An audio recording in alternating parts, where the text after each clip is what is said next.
If you and the boys have ever wanted to go on a safari Ewok hunt on the forest moon of Endor, then go ahead and hit that subscribe button. Today we're talking about the COLT AR-15 A2 from the Clinton ban era. I've made a video on this rifle in the past, but I thought it was high time we did an update on it. Carry on my wayward son. There'll be peace when you are done. Lay your weary head to rest. Don't you cry no more. Yo!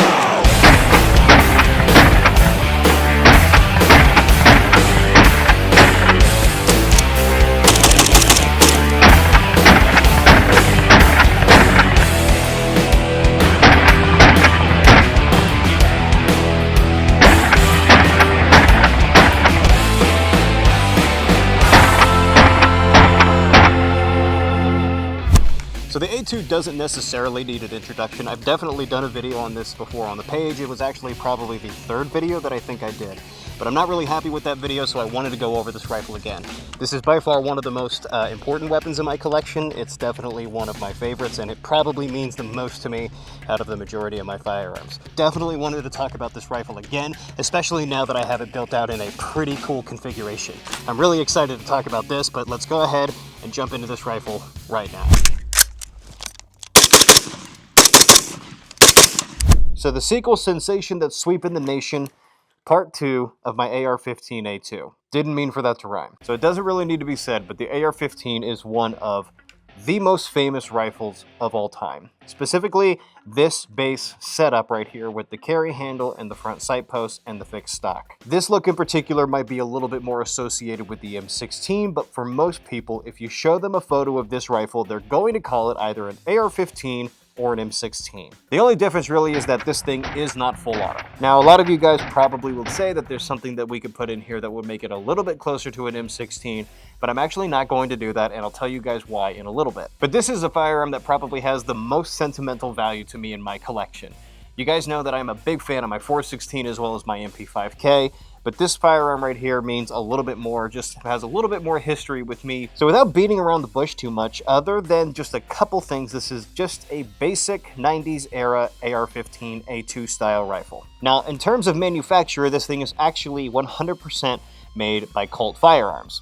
COLT was making a ton of AR-15s back in the day, and this is coming from that line of firearms. Now, while COLT's probably not the top dog anymore, back in the day, they definitely were a force to be reckoned with when it came to the AR-style pattern of rifles. I think back in the day, they even held the military contract. And already right off the bat, to me, that's pretty cool, having an old COLT-style AR-15.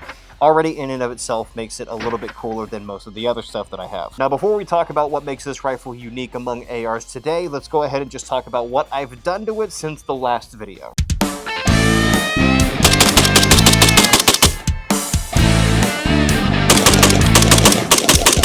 So let's talk about my AR-15 A2, manufactured by COLT in 1994. Go over the parts to it and just talk a little bit about this firearm in particular, because by now you should all know I am by no means an expert on firearms, but I do think they are very, very cool, and I like showing them off to you guys. Now, this is very inspired by the Gulf War 90s era AR-15s or M16s that you would be seeing running around. Now, specifically what makes this look as cool as it does is all of the accessories that we've thrown on here. Some of the stuff that you've seen quite a lot is the Somo Peg 2 that I've been running, as well as the light with the pressure pad that I have right here.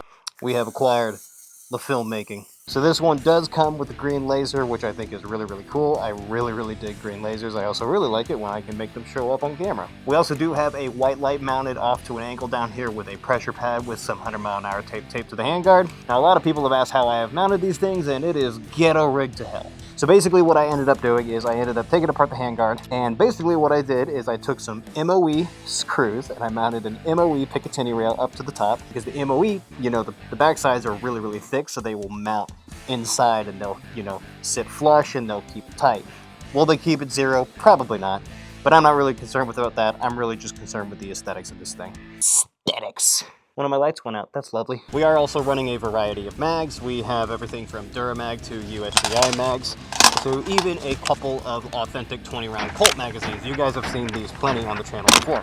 So let's go ahead and talk about this rifle in and of itself. As I said previously, this is a COLT AR-15 A2 from the early 90s, specifically 1994, and it is built out to meet the needs of the assault weapons ban that was going on during the 90s. Specifically, that means that this does not have a threaded barrel, as well as it has a sear block in the trigger pack, specifically in the lower, which is why you have that curious third little hole there. That definitely gave me a mini heart attack when my dad brought it home from Gunbroker.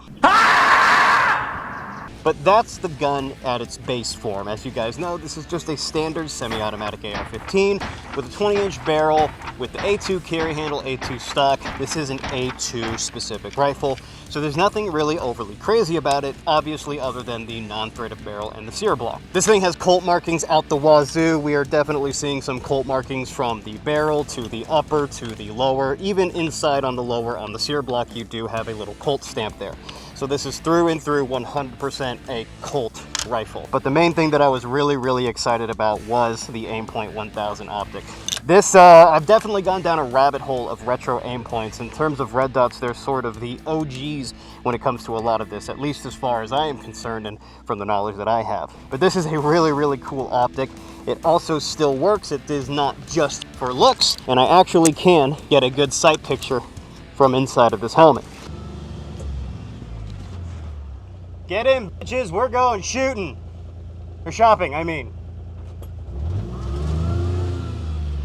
This is turning into a far more evolved video than I thought it was going to be, but I really do want to test, see if that aim point can even hit anything. And it'd be fun to get some, you know, scout actually shooting steel on camera.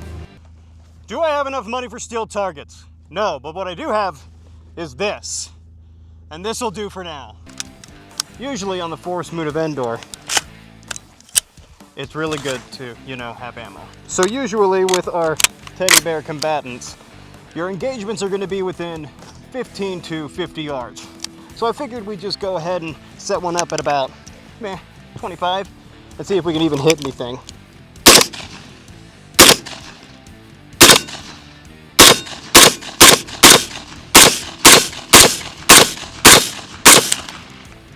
It's not that bad.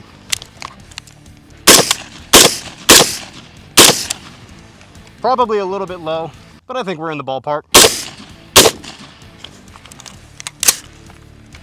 Not bad for a stormtrooper. This is the first time I've ever actually had an optic on this weapon, and it's definitely suiting me pretty well. So AR-15s, especially nowadays, are definitely a dime a dozen. If you're in the gun space, then you probably have more than one of them. But something that I like doing with this channel is mixing my love of filmmaking as well as Star Wars in with the 2A community. And so for those of you who have found my channel who are maybe more interested in those things as opposed to more interested in the firearms aspect of this, let me go ahead and give you guys a little bit of history over this thing and a little bit of a rundown of what this gun actually is. Now, I've actually talked about this lower in the past on my M16A4 video. In that video, we actually built out our M16A4 with this Colt AR-15 lower. I thought that that would be a very appropriate way to build out that rifle, considering that a lot of M16s in the military were made by either FN or Colt. So, like, while the 416 was a gun that I always wanted, the MP5K was sort of on my bucket list, and I absolutely love those guns. If I ever do get the opportunity to put a couple of modifications on there,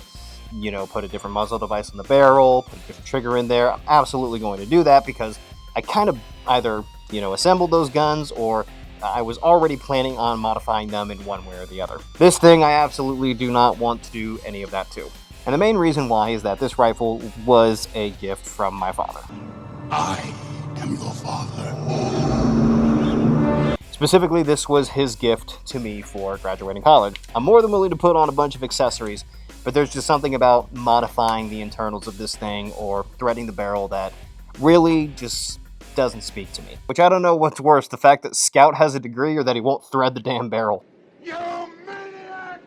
So when my dad actually got the gun like years and years ago, we actually looked up the serial number and decided to go, you know, do a little bit of digging and figure out, okay, when the hell was this thing actually made?